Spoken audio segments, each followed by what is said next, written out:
দর্শক, মিডিল ইস্টে কি আবার নতুন করে কোনো বড়সড় ধ্বংসযজ্ঞের ছক কষা হচ্ছে? আজকের ভিডিওতে আমরা এমন কিছু খবর নিয়ে আলোচনা করব যা শুনে আপনার মনে হবে পর্দার আড়ালে আসলে অনেক বড় কোনো দাবার চাল দেয়া হচ্ছে। একদিকে হঠাৎ করেই আমেরিকা তাদের নাগরিকদের বাংকার খুঁজে রাখার নির্দেশ দিচ্ছে, অন্যদিকে ডোনাল্ড ট্রাম্প বলছেন তিনি ইরানের ইউরেনিয়াম জোর করে ছিনিয়ে আনবেন। আর এর মধ্যেই হরমুজ প্রণালীতে মাইন পরিষ্কার করার অশিলায় স্থায়ীভাবে ঘাঁটি গাড়ার পায়তারা করছে ন্যাটো বাহিনী। কিন্তু ইরানও ছেড়ে দেওয়ার পাত্র নয়। তারা ওমানের সাথে মিলে সমুদ্রপথের পুরো নিয়ন্ত্রণ নিজেদের হাতে নেওয়ার জন্য নতুন আইন তৈরি করছে। আজকের ভিডিওতে আমরা এই প্রত্যেকটি খবরের গভীরে যাব এবং বোঝার চেষ্টা করব যে গ্লোবাল পাওয়ার পলিটিক্সের এই খেলায় আসলে কার কি স্বার্থ লুকিয়ে আছে এবং সামনের দিনগুলোতে মিডল ইস্টের মানচিত্র ঠিক কতটা বদলাতে যাচ্ছে। দেখুন, যে কোনো বড় যুদ্ধের আগে কিছু নির্দিষ্ট সিগন্যাল পাওয়া যায়, আর ঠিক সেরকমই একটি সিগন্যাল হলো গতকাল 5ই জুনের সন্ধ্যায় দেওয়া আমেরিকার একটি নতুন অ্যাডভাইজারি। আমেরিকা হঠাৎ করেই মিডল ইস্টে থাকা তাদের সমস্ত নাগরিকদের একটি হাই অ্যালার্ট জারি করেছে। এই নির্দেশনায় পরিষ্কার বলা হয়েছে যে প্রত্যেক আমেরিকান নাগরিককে তাদের সবচেয়ে কাছের শেল্টার বা বাংকারের লোকেশন খুব ভালোভাবে জেনে রাখতে হবে, যাতে যে কোনো এমার্জেন্সিতে তারা সেখানে গিয়ে লোকাতে পারে। এখানে একটা জিনিস বুঝতে হবে দর্শক, কোনো রাষ্ট্র তখনই এমন ওয়ার্নিং দেয় যখন পরিস্থিতি একেবারে খাদের কিনারায় চলে যায় বা বড় কোনো সংঘাতের আশঙ্কা থাকে। আমেরিকা তাদের নাগরিকদের বারবার বলছে যে মিডল ইস্টের সিকিউরিটি পরিস্থিতি যে কোনো সময় কোনো আগাম নোটিশ ছাড়াই বদলে যেতে পারে, তাই সবাইকে সবসময় খবরের দিকে নজর রাখতে হবে। এর পাশাপাশি তারা Israel, Jordan, Bahrain, Kuwait, Oman, Qatar, Saudi Arab, UAE এদের জন্য লেভেল 3 অ্যাডভাইজারি বহাল রেখেছে, যার মানে হলো আমেরিকানরা যেন নিজ দায়িত্বে সেখানে যায়। আর Iran, Iraq, Lebanon, Syria, Gaza এবং ইয়েমেনকে তারা সবচেয়ে বিপজ্জনক এলাকা হিসাবে চিহ্নিত করেছে। এখন আসল ব্যাপারটা হলো, আমেরিকা কি শুধু সতর্কতার জন্য এটা করছে, নাকি তাদের কাছে এমন কোনো গোয়েন্দা তথ্য আছে যে মিডল ইস্টের দেশগুলোতে বড় কোনো হামলা হতে যাচ্ছে, নাকি আমেরিকা বা তাদের মিত্ররা নিজেরাই এমন কোনো অপারেশন চালাতে যাচ্ছে যার রিয়াকশন হিসাবে পুরো অঞ্চলে আগুন জ্বলতে পারে। গালফ অঞ্চলে এই মুহূর্তে যে তৎপরতা চলছে তাতে এটা পরিষ্কার যে আমেরিকা মুখে যুদ্ধের ঘোষণা না দিলেও তারা খুব ভালো করেই জানে যে পরিস্থিতি যে কোনো মুহূর্তে নিয়ন্ত্রণের বাইরে চলে যাবে। এর ঠিক পরেই 5ই জুনের গভীর রাতের একটি খবর এবং হোয়াইট হাউসে দেওয়া ডোনাল্ড ট্রাম্পের একটা বক্তব্য পুরো জিওপলিটিক্যাল সমীকরণকে আরও জটিল করে তুলেছে। মাত্র কয়েকদিন আগে ট্রাম্প বলেছিলেন যে তিনি ইরানের সুপ্রিম লিডারের সাথে দেখা করতে চান, কিন্তু গতকাল 5ই জুন তিনি পুরোপুরি পাল্টে নিলেন। ট্রাম্প পরিষ্কার জানিয়ে দিয়েছেন যে ইরানের সুপ্রিম লিডারের সাথে তার দেখা করার কোনো দরকার নেই, কিন্তু সবচেয়ে মারাত্মক কথাটা তিনি বলেছেন ইউরেনিয়াম নিয়ে।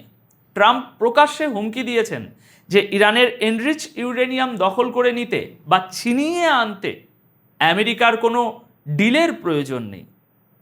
তিনি দম্ভ ভরে বলেছেন যে তারা চাইলে এখনই সেটা করতে পারে এবং ইরানিরা তাদের আটকাতে পারবে না।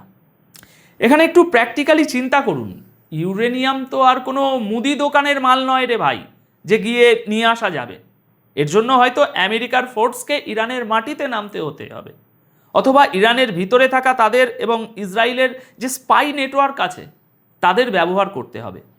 আর মনে রাখবেন, এই এজেন্টরাই কিন্তু অতীতে ইরানের ডিফেন্স সিস্টেম ধ্বংস করা বা বড় বড় মিলিটারি লিডারদের গুপ্ত হত্যার পিছনে কাজ করেছে। তবে ওয়াল স্ট্রিট জার্নালের রিপোর্ট অনুযায়ী ট্রাম্প তার ঘনিষ্ঠ মহলে এটাও বলেছেন যে আমেরিকান সেনা নিহত না হওয়া পর্যন্ত তিনি ইরানের বিরুদ্ধে সরাসরি কোনো বড় যুদ্ধে জড়াতে যান না। তাহলে এই বক্তব্যের আসল উদ্দেশ্য কি?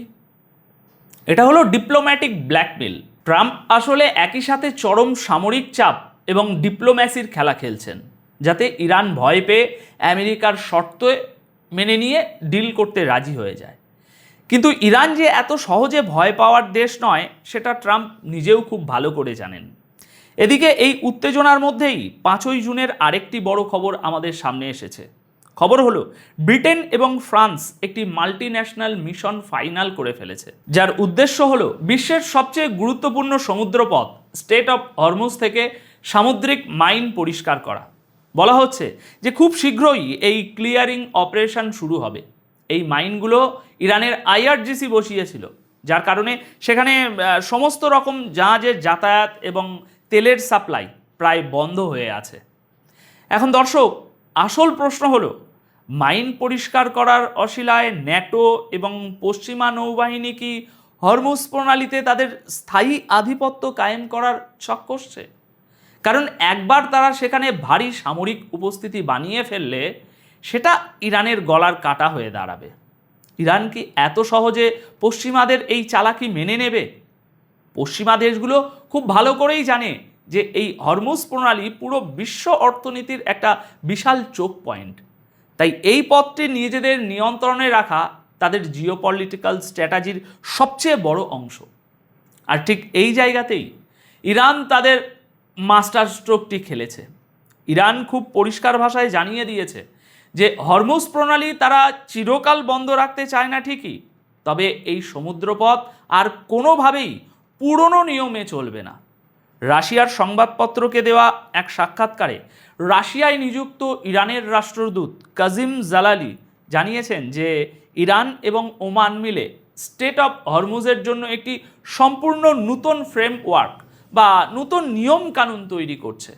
তার মতে সাম্প্রতিক সংঘাতগুলো পুরো অঞ্চলের পরিস্থিতি পাল্টে দিয়েছে, তাই এখন এই গুরুত্বপূর্ণ সমুদ্রপথকে নতুন শর্তের অধীনেই চলতে হবে। দর্শক, এখানে একটু গভীরভাবে লক্ষ্য করুন, ইরান পশ্চিমা বিশ্বকে সরাসরি চ্যালেঞ্জ ছুড়ে দিচ্ছে। তারা বুঝিয়ে দিচ্ছে যে এখন থেকে কে এই পথ দিয়ে যাবে আর কে যাবে না সেটা ঠিক করবে তেহরান।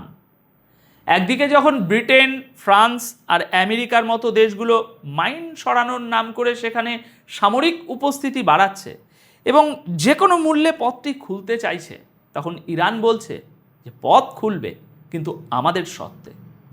এখানে সবচেয়ে বড় প্রশ্ন হলো আমেরিকা এবং ন্যাটো কি আদেও ইরান আর ওমানের তৈরি করা এই নতুন শর্তগুলো মেনে নেবে, নাকি হরমুজ প্রণালীর নিয়ন্ত্রণ কার হাতে থাকবে সেটা নিয়ে খুব শীঘ্রই সমুদ্রে আরেকটা বড় মাপের সামরিক সংঘাত আমরা দেখতে পাব। পরিস্থিতি যেদিকে এগোচ্ছে তাতে মনে হচ্ছে মিডল ইস্টে শান্তি ফেরার কোনো সম্ভাবনা আপাতত নেই, বরং বড় বড় শক্তিগুলো নিজেদের অস্তিত্ব টিকিয়ে রাখতে নতুন করে যুদ্ধের ময়দান সাজাচ্ছে।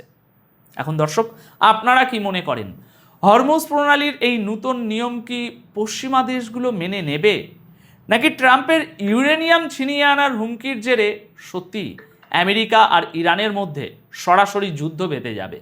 আপনাদের মতামত অবশ্যই কমেন্ট করে জানাবেন। আপাতত এই প্রতিবেদন তাহলে এখানেই শেষ করছি। দেখা হবে পরবর্তী ভিডিওতে নতুন কোনো বিশ্লেষণের সাথে। সবাই খুব ভালো থাকবেন, সুস্থ থাকবেন। ধন্যবাদ আপনাদের সকলকে।